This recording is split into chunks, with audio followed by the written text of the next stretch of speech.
Hello. Good morning, InnoPower conference audience. I'm Rupal Tanawala, and I want to welcome all of you to this very special panel that I'm very proud to introduce to. This one is really special and near and dear to my heart because as we heard in our previous panel, yes, we talked about the challenges that minority business owners, entrepreneurs, leaders struggle to get to the next level. This panel has really edged the path for us. These are our trailblazers. These are our role models. And I know personally all of them, and I absolutely adore them for their leadership, community engagement, and how they have been mentoring young minority individuals. So without further ado, I'm Rupal Tanawala. I am Managing Director of Trident Systems. Trident System is an IT consulting firm providing business and digital strategy solutions to top 500 companies. And I'm also the chair for the InnoPower conference. In my free time, I'm actually a tech editor for Indianapolis Recorder. And I would like to introduce my panelists. I will go in my, as I see on my screen, the very first one is Brandy Davis Handy. Hello, Brandy, how are you doing? Hi, good morning. I'm doing great. How are you? Good. Brandy, can you tell us a little bit about your role with AES and the journey you have had?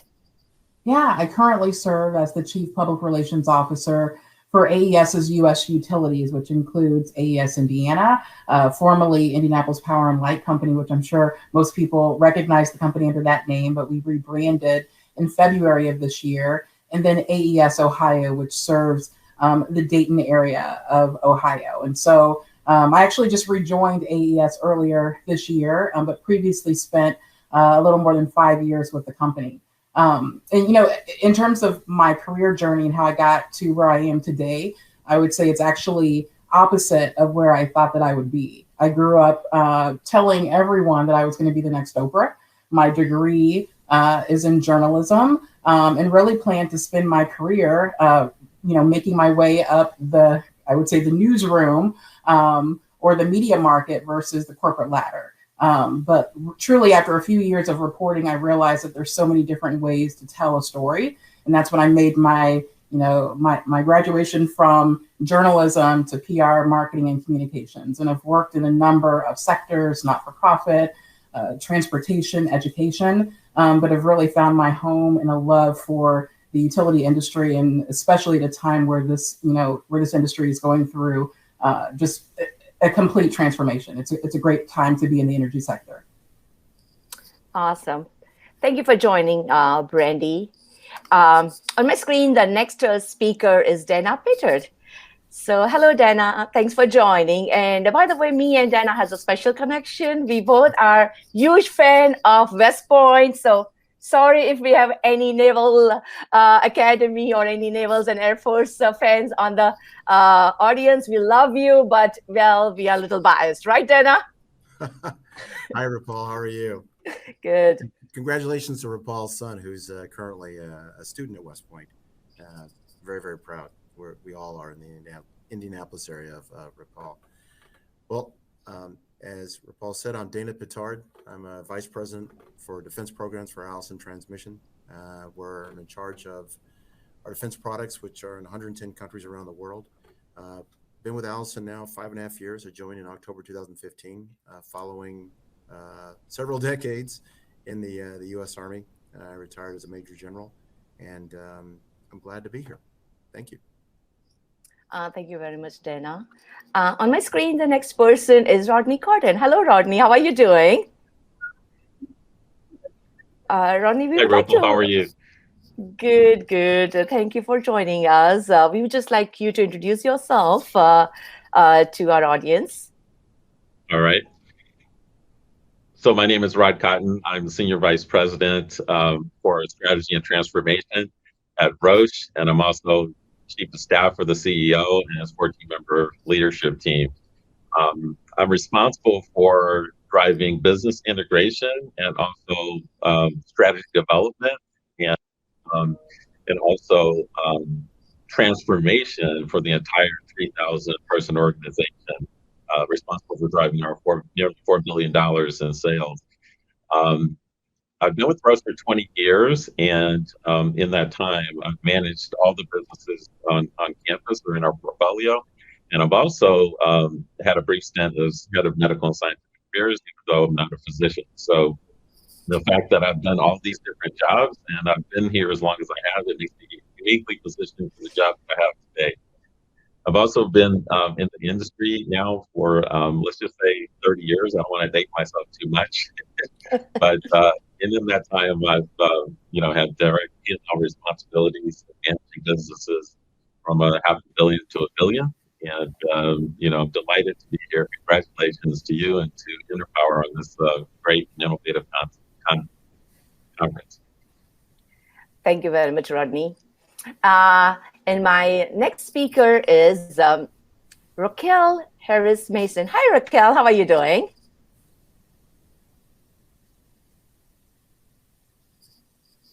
Raquel, you're on mute. Hey, I'm fine. Thank you. Can you hear me?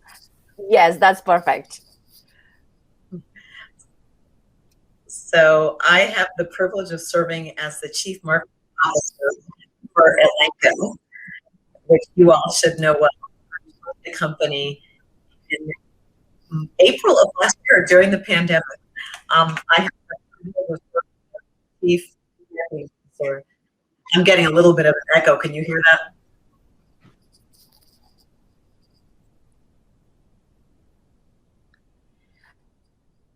Raquel, you went on mute again.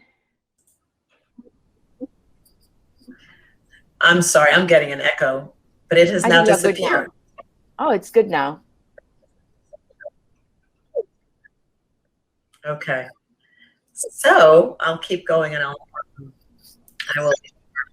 So I joined Elanco last April. It's been an amazing experience. Prior to Elanco, I worked for the Coca-Cola company for 15 years.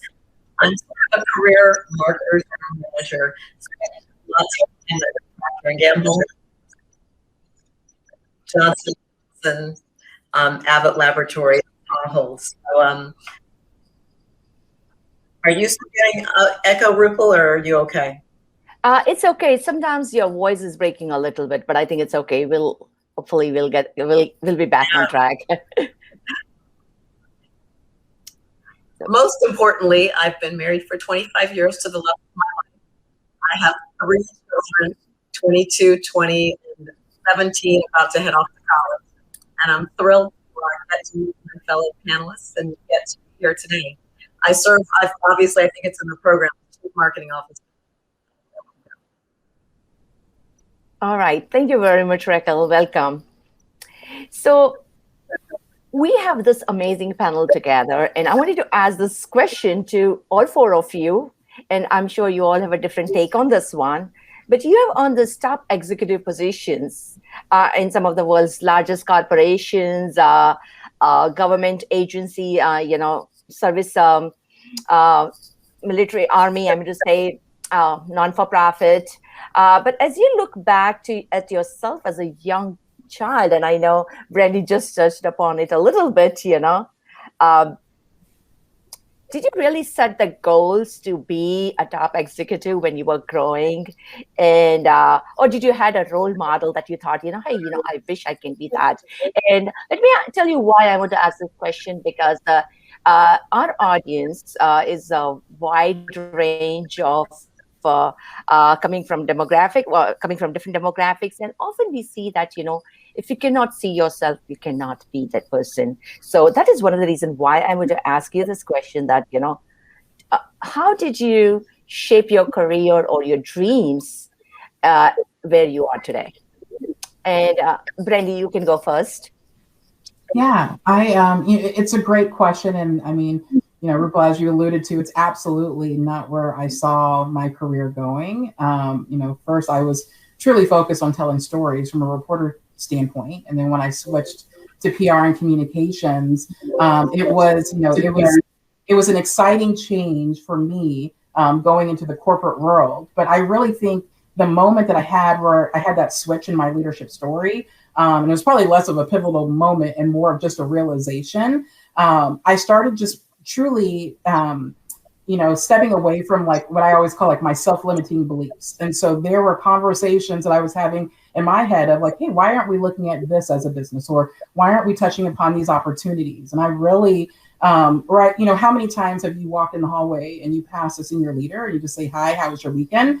But there's probably a couple other things that you want to engage in, but you don't kind of take that leap.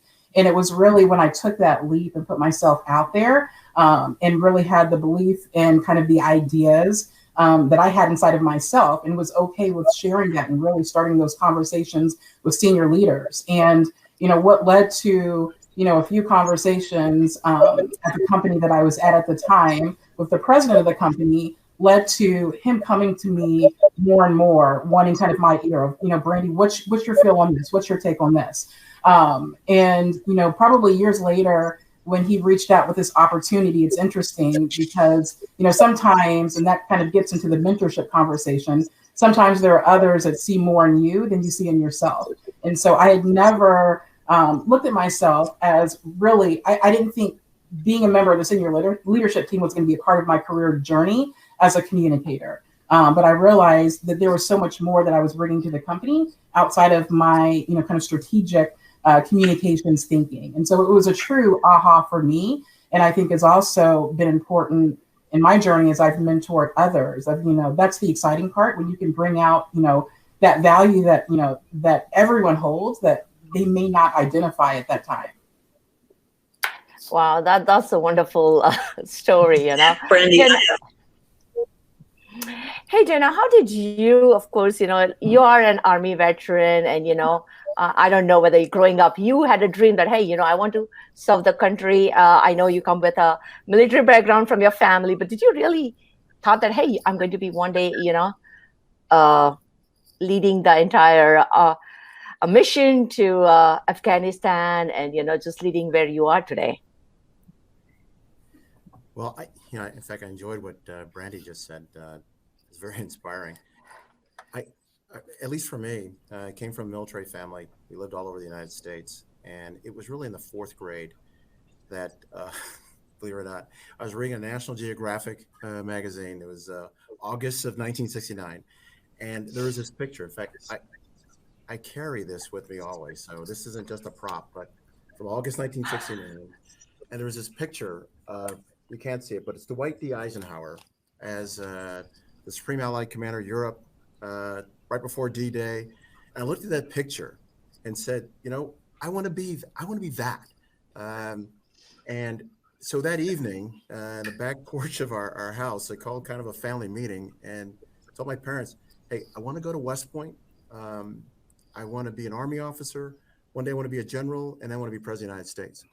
Now, they just looked at me, and what they could have done is they could have laughed. Because at that time, there were only a handful of people who were African-American had even gone to West Point, much less have graduated from West Point. At that time, there had only been 3 Black generals in U.S. military history, and only one was serving at that time. And of course, no Black president.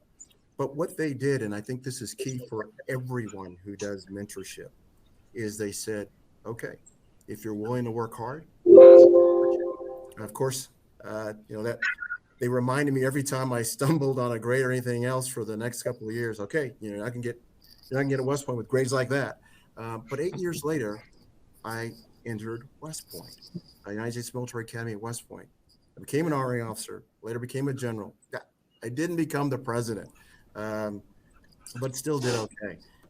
And then for Allison Transmission, I didn't know anything. I didn't know jack about transmissions, but what I did know was how to lead and to get results and objectives. So that's what I would pass on others. Is it all starts with believing in yourself. You start believing in yourself, and others around you will start believing you too. Thank you. Hey, Jenna, we can really build your campaign team right out here, okay, for your presidency. All right. And then, Rodney, how did you dreamed about or led where you are today? Yeah, thanks. And thanks also to Brandy and Dana for telling their stories because I have, common experience. And I think that it is, really important to have a dream and to dream big because one of my mentors told me, Rod, everything happens twice. First on the inside and then on the outside. And so I really think that it's critical to have a big dream. But I don't think that it's important to have all the nuances and the details worked out. At least for me, I'm not sure for the other panelists. I just don't think it's important to, have the nuances of the details because I was agile probably before agile was a thing. Um, I was originally wanted to be a doctor, but there was a lot of family pressure for me to become a doctor because most of the men on my side of the family, except for my father and my father's twin brother, were physicians. And my father's twin brother's son became a doctor. So there was lots of pressure on me to become a doctor. So the day that I told my uncle, who had a practice in Los Angeles, and my dad, that I wasn't going to pursue being a doctor, that was not a good day in the Cotton household. I can tell you that. But my uncle and my dad, they said, "You're not going to be anything. You're not going to be successful." As a way to motivate me, and I had a plan B, and I flexed to, okay, listen, I'm going to add a degree, and I completed a degree in 1 year, taking 23 units a quarter until I finished it. And then I leveraged kind of the science and kind of more of a social sciences type position to articulate this vision around, me loving patients, but also, and science, but also wanting to impact people and lives. And I got myself in as a pharmaceutical sales rep, and that was the start for me. And so I just think, as Dana and Brandy said, you really have to dream big, and you have to, pursue a lot of dedication and hard work, and prepare yourself to learn and to, make yourself prepared because luck is where preparation meets opportunities. Right, absolutely. Raquel, how about you? Can you tell us a little bit about how did you start dreaming about what you want to be, or was it something it just happened? I always knew that I wanted to be a leader. So I'm not one of those people who fell into it. When I was young, I watched my father go to work, and I thought, I'd like to have a business too. I was very directed. I had a paper route when I was 10 years old, and beautiful America from Jamaica. I was a junior achievement at 15, was president of the year at 16. So I'm a little bit maybe too intense. But I think along the way, as I talk to people, they say, focus on a couple of things. One, always deliver phenomenal results and make sure that things are better after you've been there than it was when you came. And focus on results and impacts, and focus on being legacy for people. So I was always very clear.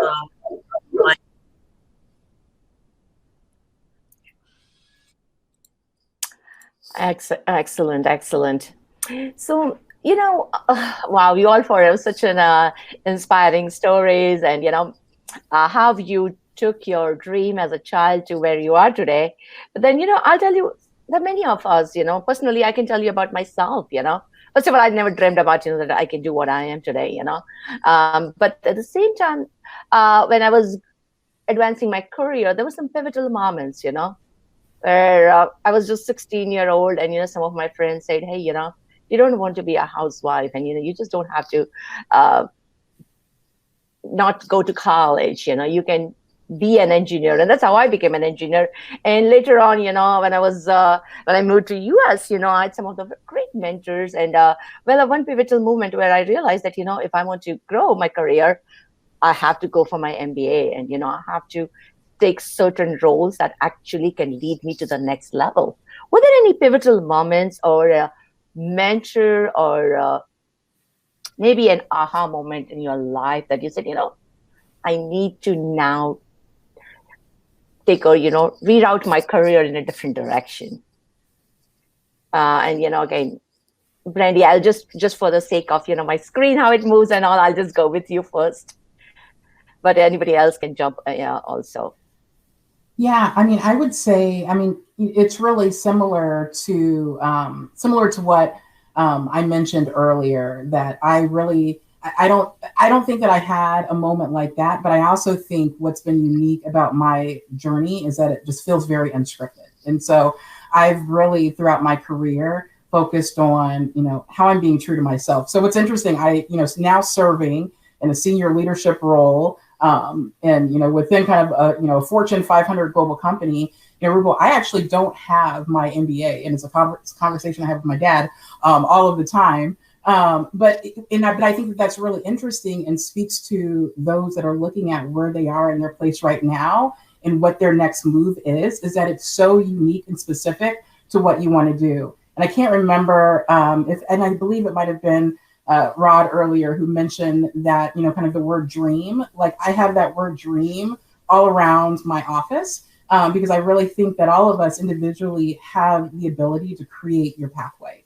And so for me, that pathway has really the pivotal moment was really how I intentionally, got various diverse mentors that were very different from me, that sat in different parts of the business. When I realized that the energy industry was one that I truly had a passion for and wanted to learn more about the ins and outs, I learned from kind of the bottom up, and I wanted to know every facet of how we do what we do. And so for me, that was kind of my journey in first understanding the business. I, within myself, knew that, I had some great ideas in terms of kind of our overall strategic direction of how I thought, where we were going into the future.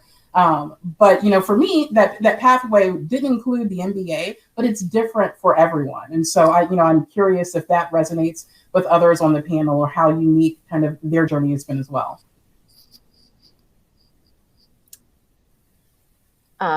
Dana, would you just share a little bit about how did you reroute your career, or which was a pivotal moment in your career where, you said, okay, I can now jump from this level to this level, and were there any intentional efforts to just do that?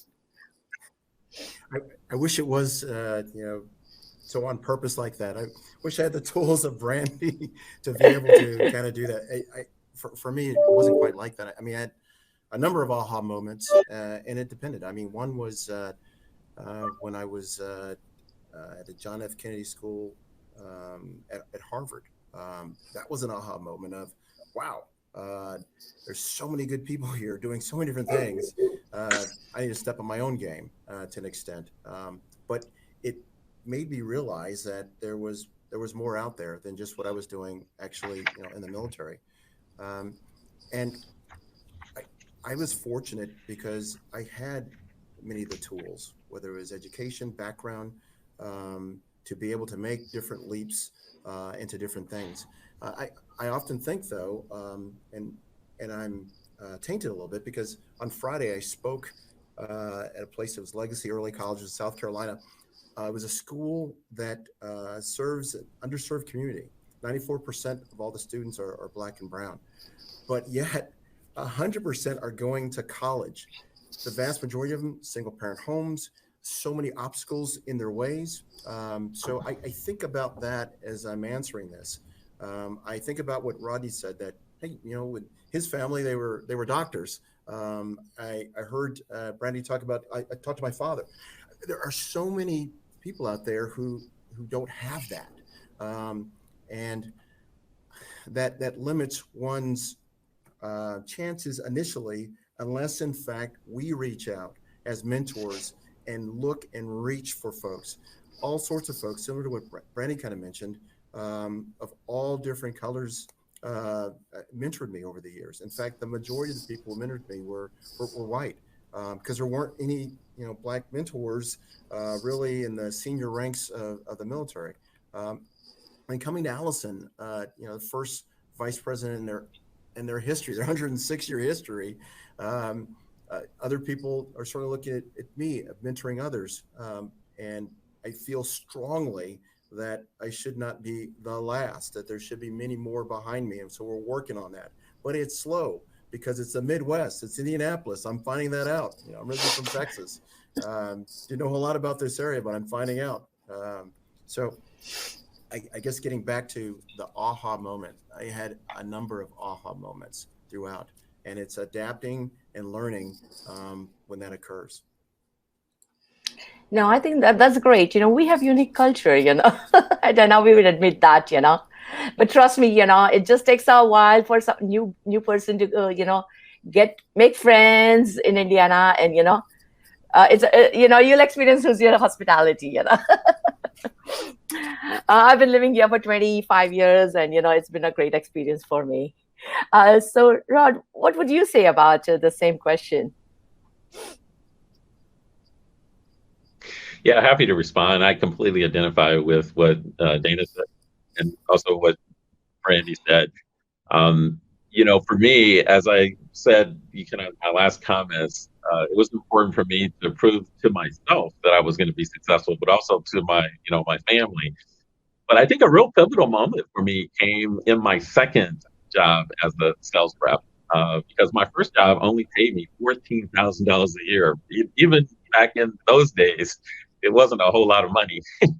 And so I was successful, after being pretty good in that first job. I got myself promoted to another sales rep position with a different company with a 68% increase in salary. And I thought, okay, that's going to make me happy. But it was more money. But as I looked around, I really wasn't that happy, because I was looking at my colleagues who were all 15 to 20 years older than me. And while they seemed satisfied, they also just seemed stuck. But more importantly, I just looked at it from my vantage point, and I realized that I didn't want to be them 25 years from now. I wanted to do something different. I wanted more out of my life. And so that was a pivotal moment for me, because I realized that, what? I've got to go back to school. I've got to get more education. I want to continue to learn and do different things. And that's exactly what I did. I went back to school at night and got my MBA. And I initially didn't tell that second company that I was working for that I was going for it, because honestly, I did not think they would support me and be encouraging. And so I just decided to kind of keep it to myself. Now, I did tell them as I neared graduation, and to my surprise, now they support it, but they started getting me into management programs and development programs and sending me to different things. I even competed for a product manager position for Tagamet, which was then, a prescription drug, but I was competing with a Wharton MBA, so obviously I didn't get the job, but it was a learning experience, and it was just to see how that whole process worked was phenomenal for me. And so, later I was able to kind of move up and continue to advance my career. And so I would just say that, a wise person once said that, pivotal moments may be big or small, God forbid, they may even be catastrophic, but they exist to introduce you to yourself. And I think that's when you find out what you're made of and who you are as an individual. And so I just want to encourage everyone that's in the audience today to embrace those pivotal moments, and because that's when real change is possible. Excellent point. I think it's very important to understand, who you are first, then you can be what you want to be. Absolutely spot on, Rad. Raquel, I'll pass on the same question to you now. What was your pivotal moment or any aha moment that just was kind of rerouting your career? I loved what Rodney said, because it made me think that in all of moments, it was a time where I was unsure about what to do. And a lot of them were times where maybe I doubted myself and the path wasn't clear. I've had several pivotal moments over the years. For me, the big one, and this is going to be really a different perspective, but after the birth of my child was a pivotal moment, because for me, coming up, I didn't see very many role models who were senior executives of Fortune 500 companies, who were also happily married, who also had children. And after each child, I questioned myself and thought, I wonder, is it able to do all of this? Maybe it's not. And I think the pivotal moment, I really looked in the mirror. I love what you said about getting to know yourself. I've always had all of these visions, all of these dreams, and I had people around me. We talked about the importance of mentorship, who believed in me. And at some point, I decided that my fear of progressing into the unknown was not as important as what would be possible. So I really used those pivotal moments to go forward, and it has been an interesting challenge. I think being a mom, being a wife, having a career, and in life you can't always have it all. So figuring out how to balance, but I think more importantly, being a role model for people to come, creating great inclusive work environments where people can do what they need to do, were really, really important. And during COVID, I remember thinking, oh wow, it was really meant to be that I stayed, because we were able to do some really important things for the families and on our teams because of, I think, my extreme sensitivity to the issues of children at home, et cetera. But those pivotal moments are interesting, right? You got to really look yourself in the mirror and ask yourself, what do you really want? What are you willing to sacrifice? I say to my kids all the time when they're like, I don't really want to study. Well, then there's a cost to that, right? You have to decide, what do you want to sacrifice today for a future that has a lot of potential. I agree with you, Raquel, because, I also had to overcome my own fears. And some of the things that I learned the hard way is that, of course, being a technologist, I was missing that whole 360 view of the business. I think that was my biggest challenge that I had to overcome. And interestingly, I had to rediscover my strengths, actually, and my weaknesses, of course, And one of the things I learned, and I can go publicly running even a tech consulting firm, that I realized that I am not really a good technologist, meaning I'm not a good coder. Of course, I still love the technology. I still love the whole architecture of technology, like large scale programs that I work on, but I do not like to do coding. And at the same time, if I had to get to the next level, some of the skills that I never got it because the way, my educational background was that, hey, I didn't understand finance.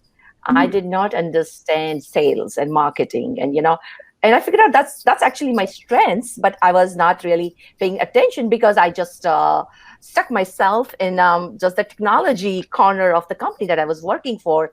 And nobody came and told me that, that, hey, did you realize what are your strengths and weaknesses? So I guess the next question to you all will be, that did you make those, because there's no playbook, of course, like we all are unique. We have unique gifts, unique talents. Was there anything that you said, I really have to change about myself? And this is probably the way I can get to the next level, because often some of the C-suite jobs, need certain skills that often we just get stuck into, and we say, oh, I'm doing great. But in a hindsight, like the people who are actually above us, they know, what we are not doing right, So is there any advice you all have for the group that, guys, these are the soft skills, or these are the things that you should be even focusing on if you have aspirations to get to the next level? Brandy? Yeah, I'll go ahead and kick it off.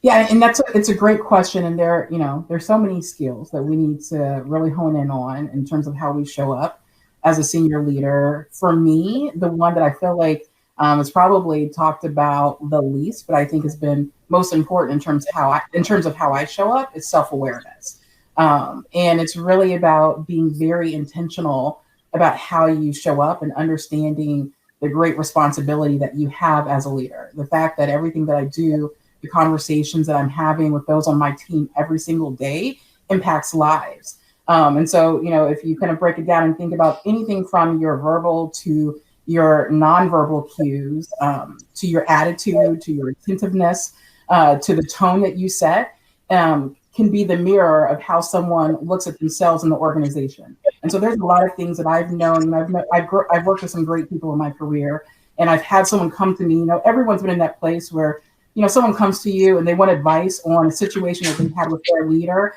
And as you break it down, typically it has to do with those kind of non-verbal, those small details that I'm sure that person never had the intention to make that person feel that way.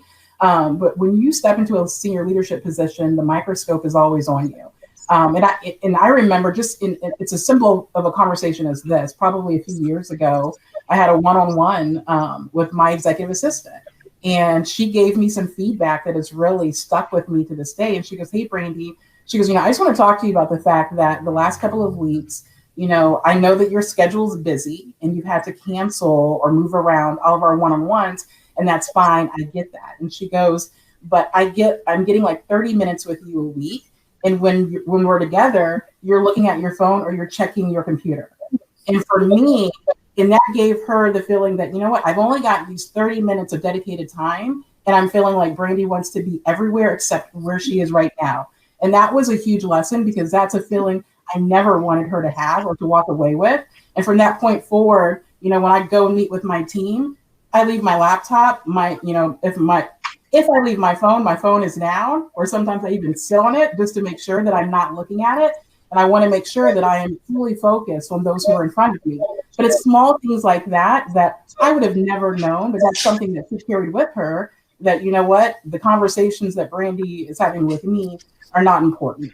And I think that if you can really lock in on that first piece of self-awareness, that then leads to some of those other critical skills, like building trust, building relationships with people. So for me, it's, self-awareness is always number one, and really being intentional about how I'm showing up in every single conversation that I have with those around the company, no matter their level. For me, I want to give the same attentiveness to whether it is, literally someone in the mailroom to the president of the company, because we all have a key role in making our operation work. Excellent. I'm making notes, so guys, don't think that I'm not paying attention, because I'm just digesting so much. It's a great conversation. Dana, next, can you tell me a little bit about, how you honed some of the skills that probably you thought, this is something that I need to be changing or leveraging your skills? Well, similar to what you just said, I love what I've heard so far. I mean, the self-awareness, that is certainly one of them. Even going back to what Raquel said, as far as talking to children or young people about the costs, the costs of not doing something as far as hard work. Taking all things. I think for me was this idea of being adaptive, depending on your organization, the situation you may find yourself in. When I returned from the Army, I led an organization of like 40,000 soldiers, but yet at the same time, I wasn't sure how much that applied to the corporate world. So I took a 3-week corporate executive leadership course at Dartmouth. There were 30 executives from around the world there. I learned so much. And again, being adaptive, peer learning is extremely important. That's certainly something I learned. And then coming to Allison Transmission, which doesn't have business units like many other organizations do. It's a matrix organization. So if you really want something, you've got to work with your peers on it. It's like, oh, shoot. So I think the skill of collaboration at the senior level, no one cares if a senior leader is, you're number one. It doesn't matter. What it matters is, are you helping the organization reach its objectives and profits? And so looking at it cross-functionally, making sure everybody feels like they're an important part of the team, but are working for a common objective. I think that skill is extremely important. Excellent point, Rod. You know the drill now. You're up for the same question. Yeah, absolutely. Yeah, I just want to go back to something Raquel said about self-doubt. And I think it's important for your audience to hear that. It was such a great point that she made, because everyone has these self-doubts. And so I have two examples to share. One, early in my career, and then one later in my career. So earlier in my career, and it may come as a surprise to someone in your audience, because now I do public speaking all the time, but I had a death-defying fear of public speaking. And so it was just, I would get consumed with nervousness and just uncertainty. And so I said, okay, I got to have a plan, right? And so I went to Toastmasters, and I just consumed all this content material about how to, deliver, content and how to speak in public forums. So much so that I told my son now, you want, to succeed in life, you need to learn public speaking. Of course, now he's a minister, so he speaks publicly all the time. But, I just think I never get over that fear. I think it's just a matter of kind of teaching the butterflies to kind of fly in formation. And of course, now I've spoken to groups from thousands of people to, maybe just a few people. and people just are surprised to say, you speak all the time. But early in my career, it was a huge fear of mine. And then later in my career, it's just this notion, and I think some of the families have shared this. I think Brandy just mentioned it. It's just this notion of how you show up and the ability to be vulnerable in front of people. And this one I have to attribute to my parents, because they're from Alabama. They grew up in Alabama. They moved to Los Angeles in the 50s. In fact, my father was he and his buddy were the first and second Black electricians hired by the county of Los Angeles in 1952. And so they just drilled into me that you've got to be the best. And so it just kind of put this focus on me that I had to be perfect, right? And yet, and perfect is great. And it's really, truly helped me ascend to the levels that I've ascended to. At the same time, the drawback is it does not make you approachable. It does not make you show up in a way that people want to, put their faith and trust in you. And so I've actually given like a TED-style talk on the pursuit of perfection, where I reveal kind of like how I grew up and some of the issues that my family had, kind of like the dynamics of how I grew up, and how that made me realize that, it's okay, to pursue perfection, but not at the expense of really, being open and authentic and showing who you really are. Because, it's perfect. It's okay to be perfect, but it's perfectly okay to be vulnerable and open and to really share. And once I discovered that, and I have to say, I only discovered that in the last, 10 years. So I was late in my career, but it made such a difference in terms of how I interacted with my teams and how my teams interacted with me.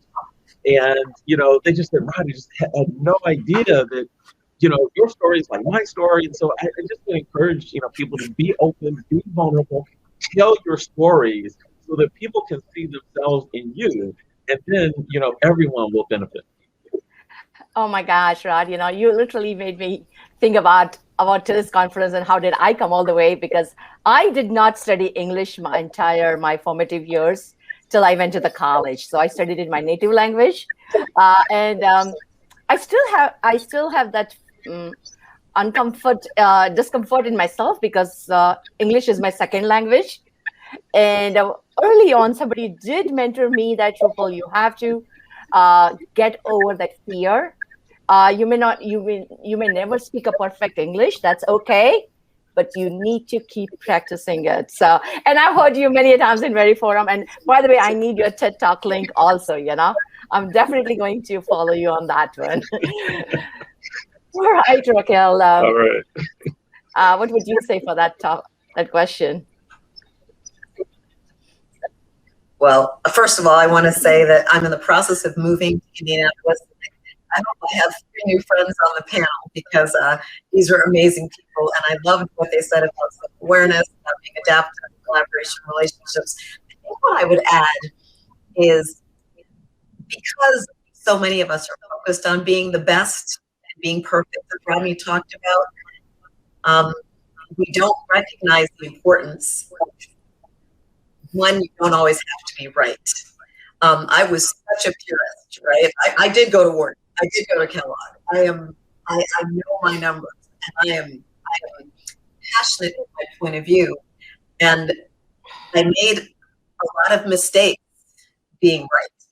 and being right and not bringing anyone along the journey with me.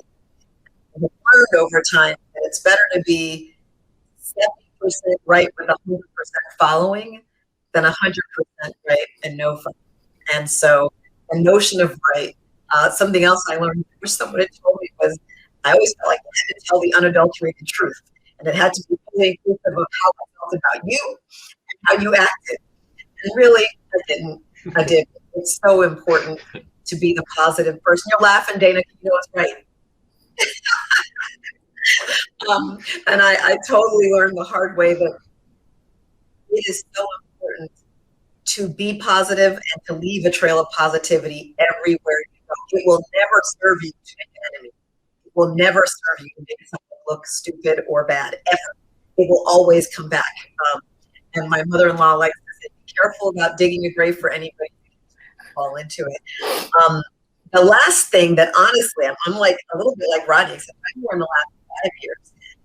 Because I work a lot of hours, because I have a family that is my first priority, I was so work-oriented that I think it took me a while, and lots of people whispering to tell me the importance of relationships, that it is critical to not just be the subject matter expert, but it's critical to build a following around you. And I think some of my colleagues touched on that when they talked about collaboration, but I'm even going a step further.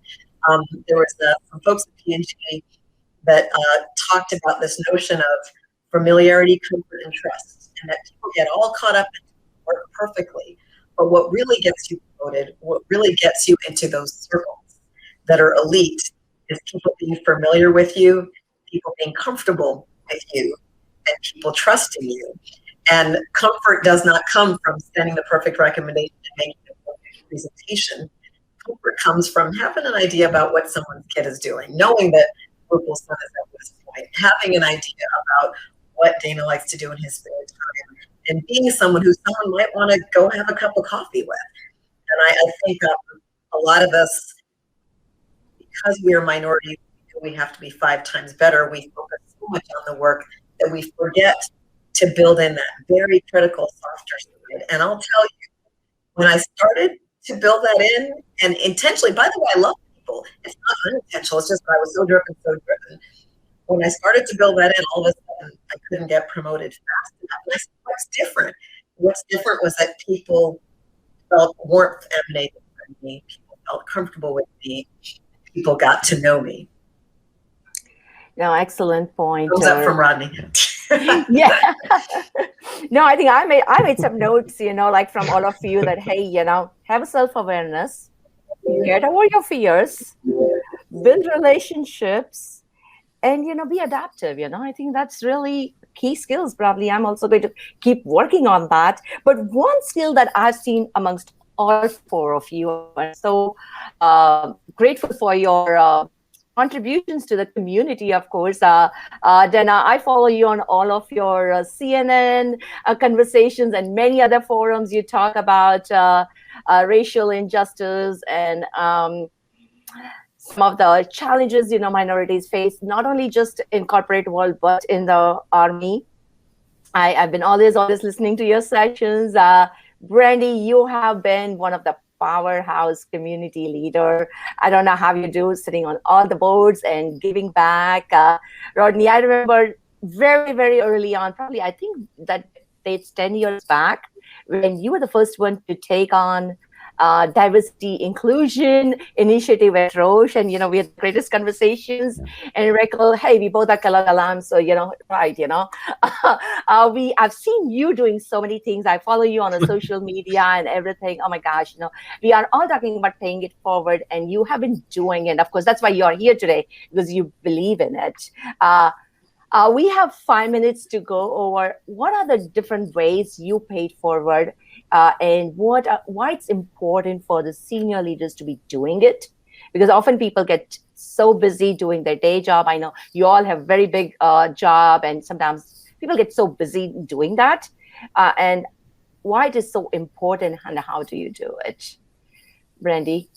Yeah, I mean, for me, it's honestly one of, outside of my family, it's the most important thing that I do. Like, I absolutely believe in lifting as you climb. And so when I look at where I am today, I wouldn't be here without those community organizations that I give back to at this point. I'm a graduate of the Center for Leadership Development.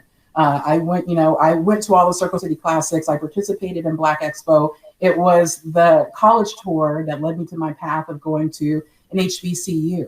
And so when I'm really grateful for being in a position now at AES Indiana of not just the communications piece, but also, community relations, of being able to literally give back to those organizations that I believe built me into the leader that I am today. So for me, it is, it's a part of who I am today. And it's a part of how we're going to attract and retain talent for the future. We want to continue investing in our community and build those leaders for the future. And these organizations are doing some incredible things. And I'm just excited that I have the ability to invest in the ways that I do today. Excellent. Dana? I would say very similar to what Brandy said, as far as always reaching out. But it's reaching out not only on the corporate side, but socially with folks. And it's not just work oriented in many ways. It's also life oriented. And I always talk to folks now about generational wealth. What are you doing? Especially young people, that yes, you can be successful in what you're doing, but are you starting a Roth IRA? I mean, there's so many things to talk about, because it's so many times minority communities don't do that. We don't do that well as a community. So really, really talk about that. I now serve on the Hamilton County Community Foundation Board. They've been around for 40 some odd years, only second African-American. Thank you, Eddie Rivers, for helping me to be a part of that. But now seeing how grants are approved in many ways, and some struggling businesses, which otherwise might not have even been noticed or even been given a hand in some ways. So yes, so much to do. I have monthly lunches here where I work at Allison with all sorts of folks, just to get to know them and seeing what they're doing, and seeing ways that I can in some way assist. So, thank you. That's awesome. I would like to connect you because I also live in Hamilton County, and I know what great stuff your organization is doing. Rod, I know. And by the way, Rod, are you jumping off that on the edge thing also through United Way? Yeah, going over the edge. And, I was researching on you. Anyone who wants to please become a member of my sponsorship team. I've funded my goal, 300% ahead of where it was. But, Rupal, I just think this notion of giving back is so important for us as leaders, because it's nice for us to kind of be in the corporate echelons at the top. But if you forget who you are and forget where you come from, I think that's a real tragedy. And I was born in South Central Los Angeles. I fortunately had two parents that worked. My mom was a teacher. My dad was an electrician. And they always instilled in me this notion of giving back. So in the aftermath of the LA riots, I was involved with First Name Church and really responded to some community needs. When I lived in Chicago, I was part of Leadership Greater Chicago. We put part and did a lot of things there. In fact, one of my colleagues said, "Rod, why do you give back?" Because there are people in need, and then here, obviously, I've been involved with United Way for the past 12 years, been on the board, but actually doing, read up tutoring students and getting engaged, in the community. And so I just feel so connected. And also, I would just say that, as Raquel mentioned, there is this balance, right? You normally don't get to have it all, but I really try to carve out time to give back to civic and community services, because I really do believe that you get more than you give. I always, it takes time away from whatever I'm doing, but when I come back to my work environment, I always bring some things back that are immediately applicable to my work environment. And so I just find that refreshing, so that you can give back, but you can also build synergies with the things that you're responsible for doing. No, that's an excellent point. And, I would be actually joining there because I just heard that my son is also joining, over the edge. So I definitely want to see how you guys, come down from that Salesforce tower, Absolutely. Raquel, how are you giving back and why it's so important for you? The main focus of my impact outside of what I do with my community, my troop, is what I do at work. So I think the one-on-one mentoring that my colleagues talk about is really great. But if I think back at my career and if I think about what everybody said, we all talked about people who gave us important counseling and coaching along the way.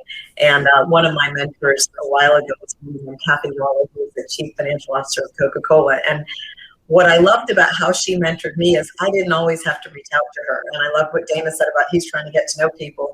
She would call me and say, how are you doing? And I'd say, well, how can she possibly have time to know or care? And that always made such a difference. So I loved what Dana said about reaching out to people, because I certainly try to do that. I think the other thing that I do in terms of community is making sure that we change the policies and procedures of the companies in which we work with. So, for example, I didn't go to an HBCU, but I have a heavy respect of them. So we're putting in place programs where our summer interns, I said exclusively, like I want to source only from here.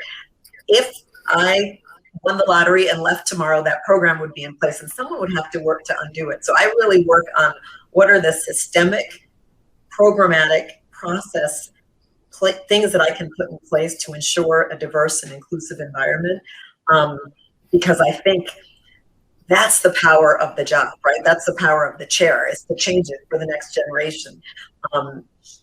In addition, I certainly love to do things in my community because it's fun for me. But the biggest impact I think I have is creating those systemic changes, those systemic opportunities, so that there will be people coming after me. That's an excellent point. And, Raquel, now that you are a part of one of the Indiana companies, and, we would love to see more and more HBCU engagement, that you bring from your previous programs, companies where you worked. In fact, we do have a panel just talking about how to recruit, give them the internship, and even advance the careers of those who are from HBCU. That's happening in next of sessions, not just today, but in a couple of days. I'm getting a signal that we are running out of times, and the next panel is almost getting ready to kick off their session. I want to thank all of you. Absolutely, this was a learning for me. I learned a lot, and I know our audience absolutely appreciated this conversation. I'm going to compile some notes and share with our audience. Those who missed it, or those who want to learn more about it, please stay connected with us and engage throughout the week. We have many conversations happening. And thank you very much, Brandy, Dana, Raquel, and Rodney. We want you to be part of our Indianapolis Recorder and InnoPower initiative beyond this conference. Thank you very much. Thank you. Take care.